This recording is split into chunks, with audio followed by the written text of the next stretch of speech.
government? Well, people like Bernie Sanders. But he's going to go out there and complain. It's kind of like Obama. Yeah, I'm fighting for you. I'm fighting for this, fighting for this. When he's the reason that the problem exists. He's not willing to take, I'm the president. I'll take responsibility. When it comes right down to it, he doesn't take responsibility for jack. It's always George Bush's fault. We're over 6 years into this guy's administration, and a lot of things are still the fault. I am sure he's probably sitting there thinking that, Ramadi, which just fell to ISIS, is somehow George Bush's fault. We're talking Iraq. Because, look, you can already see the buzzards in the White House, being bad opportunists. They see an opportunity here for the president to inflate himself and to inflate the Democratic Party. Bad opportunities. By blaming somebody else. Oh, no, we don't see a need to change our policy on ISIL. No, notice they never say ISIS. They never say ISIS. The White House, they always call it ISIL. There's a reason for that. Because, you see, Obama doesn't like Assad in Syria. So you cannot call it the Islamic State in Syria because the Islamic State, they're terrorists. They're in Iraq and they're terrorists. But in Syria, they're heroes. So they can't say ISIS, but they can say the Islamic State in Libya. Because remember, this is what, our embassy was our consulate was attacked and our ambassador was killed along with 3 other Americans in Libya. Remember? Look, they don't do anything by accident, folks. I'm telling you, it's called bad opportunity, bad opportunist. You have to pay it. You have to see. I catch this stuff. You have to listen to what they are saying and what they are not saying because they're trying to grab a hold of opportunity in a bad way that benefits them and harms the rest of us. And it benefits them because they'll either get to keep or increase their power and their wallet size. Plain and simple. That's what a bad opportunist does. Now, if you listen to all the press conferences, they always seem to say ISIL, not ISIS. And so we have now ISIS in charge of much of Iraq, knocking on the door to Baghdad, but they're saying, we don't need to change our policy on ISIL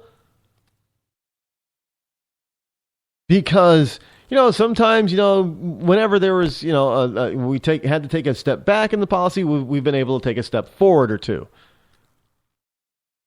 You just lost another major city in a very important region of Iraq that is very close to the country's capital. Now, if now is not the time to change your policy on ISIL and ISIS, when is the time going to come? Oh, when they actually take over Baghdad and they're in charge of the entire country?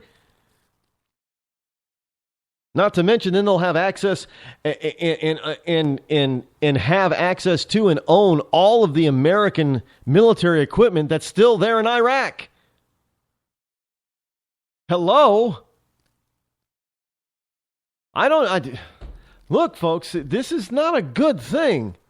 A bad opportunist is a bad opportunist for a reason. They're not after good stuff. They're not after to help you and me. They're not after to better our lives. They're only after to find a way to make things better for themselves. They're all about them. They're not about you. A good opportunist looks for ways to, Zig Ziglar once said, if you help enough people get what you want, you will automatically get,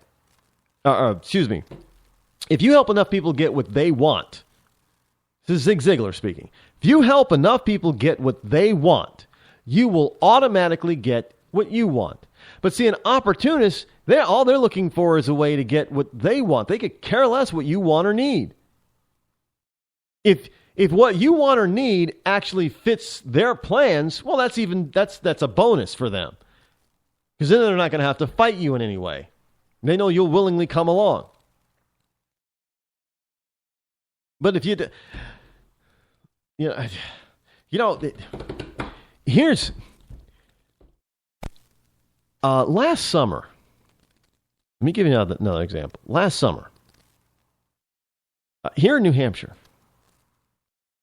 I saw somebody selling a 1977 Chevy Impala. Now, my parents had a 76 Impala. It was that 70s green color. It was, it was the exact same car that my father bought in 1976, basically, but it was a 77.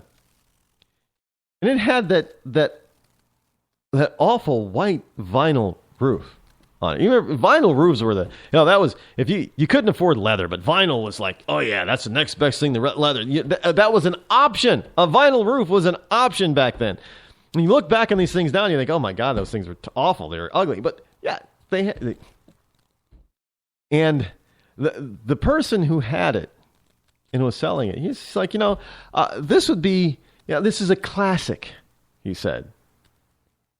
Now, I stopped and looked at it because as I was driving by, I'm like, whoa, that's my dad's car from like 1976. So I turned around and I pulled in to take a look at this, and this guy's, it's on a dealer lot, by the way. It's on a used car lot, and he's calling it a classic. Now, I don't know if an Impala from 76 or 77 is really a classic. I don't think it is. But he's calling it a classic. Well, technically speaking, by the age, yeah, it's a classic car or an antique, whatever. But he's calling it and I know what people mean by classic. And this boat is not a classic. I mean, let's face it, they were not exactly pretty cars by any stretch of the imagination. During 76 and 77, yeah, it was called it was a beautiful car. But looking back on it, we look at some cars, from days gone by and say, that was a beautiful machine. I don't think people say that about a 76 or a 77 Chevy Impala. But yeah, so this guy has he's an opportunist. Now I'll let you decide if he's a good or bad opportunist. So I'm pulling in. I pull in and I look at this thing because it caught my attention because it's my dad's car.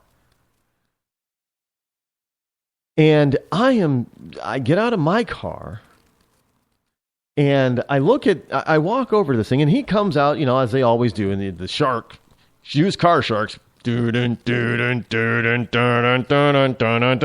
before I know it, boom, he's on top of me. Hey, how can I help you? She's a beaut, isn't she? That's a wonderful classic, isn't it?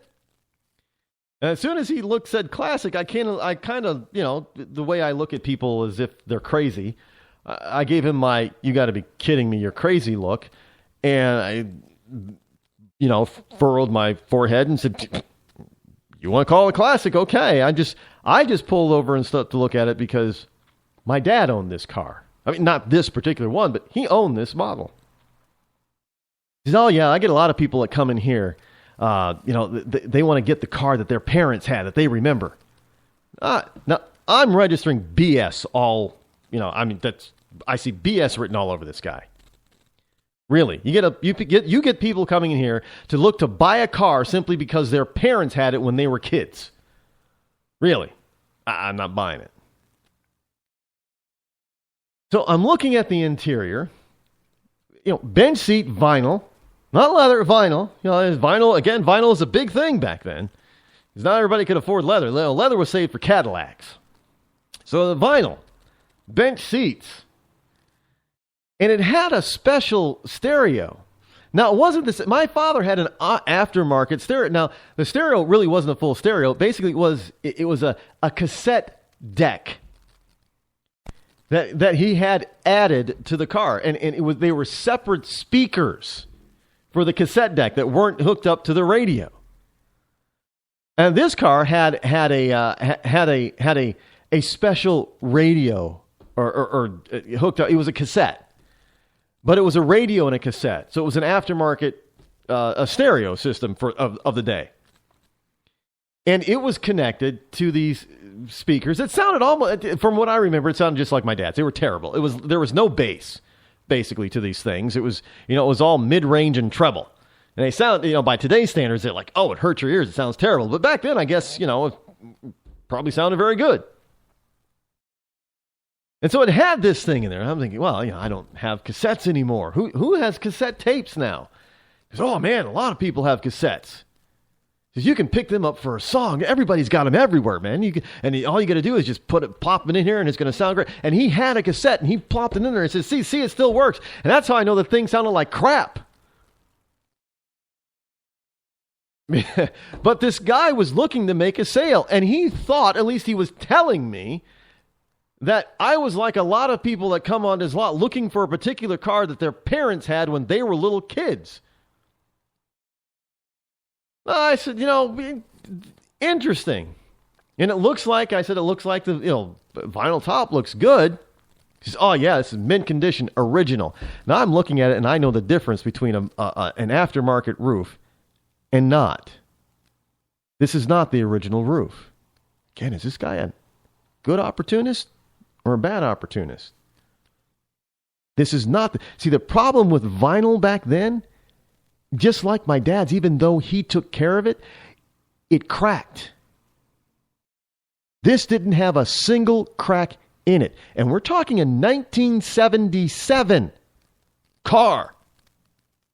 This is not the original vinyl roof. But he's playing it off as it is. Like I'm not supposed to know. Maybe many people don't. But he lied. So yeah, this guy was trying to take advantage of me. That's a bad opportunist. And then I look at the engine. Because yeah, this thing's only got 200,000 miles on it. 201,000 whatever. 200,000 miles on it, basically. Again, I'm looking at the engine. This is not the original engine. Where's the original? But he's trying to pass this off as being the original car. There's stuff that's been replaced on this. You can look at it and tell. But he's trying to pass it off as being all original. Thus, I guess, to try to justify the inflated price that he's trying to sell this thing for. In other words, he's trying to take advantage of someone. That's what politicians do. Because everybody who comes in the lot whose dad probably had a 76 or 77 Chevy Impala 4-door is probably thinking, yes, I want this to be exactly like my parents' car. They are looking to get, evidently, from what he says, they're evidently looking to get a memory, a piece of their childhood. And he's there to provide that for them. In other words, he's there to take advantage of them, to try to convince them that he's got what they're looking for. He's not interested in actually looking for and helping them find exactly what they're wanting. He wants to fit what he has to their needs and their desires. And he will twist it any way he possibly can in order to get his way. That's exactly the same thing a bad opportunist politician will do. Instead of saying ISIS like everybody else, they'll say it's ISIL. Because they know ISIS is not going to get them what they want. But ISIL changes the whole perspective. This is ISIL, not ISIS. We were thinking ISIS. Oh, I'm sorry. We got the wrong terrorist group here. No, folks, it's the same thing. Don't be fooled by this. These people are all out for themselves. And they're basically saying, you know what? We believe that you're stupid enough not to pick up on this fact that we're calling them ISIL because we don't want you to associate them with Syria because we want to get rid of Assad in Syria so that ISIS can have a state, a true state. Well, I guess ISIS doesn't need Syria because they're putting a hurting on Iraq. And unless the president changes his policy, which maybe he doesn't want to change it at all, ISIS is going to own Iraq. Then you're going to see some real bad opportunists starting to take some play. Oh, well, hey, we have this, fully armed and advanced terrorist state now. Oh, we're going to need some additional laws here to protect the people here. Bigger government. Don't doubt me, folks. A bad opportunist will look for a good opportunity anywhere. Anywhere.